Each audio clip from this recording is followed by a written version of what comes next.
बांग्लादेश में जो कुछ भी हुआ है उसको लेकर দেশ পালানো স্বৈরাচারী নেত্রী শেখ হাসিনার ডিপ্লোম্যাটিক পাসপোর্ট বাতিল হওয়ার পর থেকেই জোরালোভাবে সামনে আসছে তাকে ফিরিয়ে আনার আলাপ। আদালত বললে ক্ষমতাচ্যুত সাবেক এই প্রধানমন্ত্রীকে ফেরত আনার উদ্যোগ নেওয়া হবে বলে জানিয়েছিলেন অন্তর্বর্তী সরকারের পররাষ্ট্র উপদেষ্টা। যদি আমাদের লিগ্যাল সিস্টেম চায় যে তাকে ফেরত আনা, আমরা অবশ্যই চেষ্টা করব ফেরত আনতে। বারংবার প্রশ্ন করা হলেও সরাসরি কোনো উত্তর দিচ্ছে না ভারতের পররাষ্ট্র মন্ত্রণালয়। এমন পরিস্থিতিতে জনমনে তৈরি হয়েছে নানা জল্পনা কল্পনা।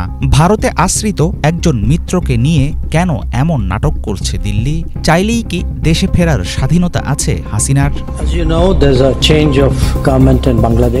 জার্মানির বার্লিনে গত 10 সেপ্টেম্বর মঙ্গলবার সেই দেশের পররাষ্ট্রমন্ত্রীর সাথে একটি যৌথ সংবাদ সম্মেলনে অংশ নিয়েছিলেন ভারতের পররাষ্ট্রমন্ত্রী এস জয়শঙ্কর। সেখানে বাংলাদেশের সাবেক প্রধানমন্ত্রী শেখ হাসিনাকে দেশে ফেরত পাঠানো নিয়ে প্রশ্নের জবাবে কূটনৈতিক উপায়ে কাজ করার কথা বলেন জয়শঙ্কর। তিনি বিষয়টি কূটনৈতিক দাবি করলেও সিদ্ধান্তটি আসলে রাজনৈতিক।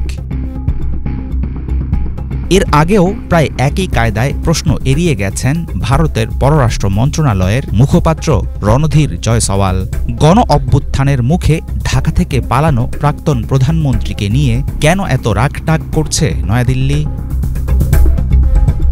2013 সাল থেকে ভারত ও বাংলাদেশের মধ্যে কার্যকর আছে আসামি ও বন্দীদের একে অপরের কাছে হস্তান্তরের একটি চুক্তি। অনেকের ধারণা হাসিনাকে দেশে ফিরিয়ে আনতে এই চুক্তি যথেষ্ট, কিন্তু আওয়ামী লীগ নেত্রীর বিরুদ্ধে একের পর এক মামলা হলেও চলমান চুক্তির আওতায় তাকে ফেরানো যাবে এমন সম্ভাবনা নেই বলেই মনে করছেন দিল্লির পর্যবেক্ষক ও বিশেষজ্ঞরা। তাদের দাবি, ওই চুক্তিতে এমন কিছু বিধান বা শর্ত আছে যার কোনোটাকে ব্যবহার করে বাংলাদেশের অনুরোধ প্রত্যাখ্যান করতে পারে ভারত।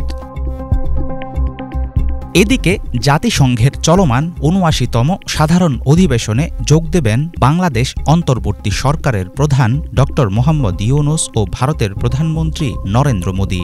সেখানে মোদীর সঙ্গে সাইডলাইনে বৈঠক করার আগ্রহ প্রকাশ করেছিলেন প্রধান উপদেষ্টা। গত সপ্তাহে ভারতীয় সংবাদ মাধ্যমে প্রকাশিত সংবাদে দেখা যায় মোদী ও ইউনূসের মধ্যে বৈঠকের অনুরোধ মানা হবে কিনা দিল্লি থেকে এখনও পাওয়া যায়নি তেমন কোনো গ্রিন সিগন্যাল। বিশেষজ্ঞদের ধারণা, দুই নেতার সাক্ষাৎ হলে হাসিনাকে নিয়ে আলোচনা হওয়ার ব্যাপারটি হয়তো এড়াতে চাইছে ভারত। শেখ হাসিনাকে যেন রাজনৈতিক বিবৃতি দেয়া থেকে বিরত রাখে ভারত, সম্প্রতি এমন হুঁশিয়ারি দিয়েছিলেন প্রধান উপদেষ্টা।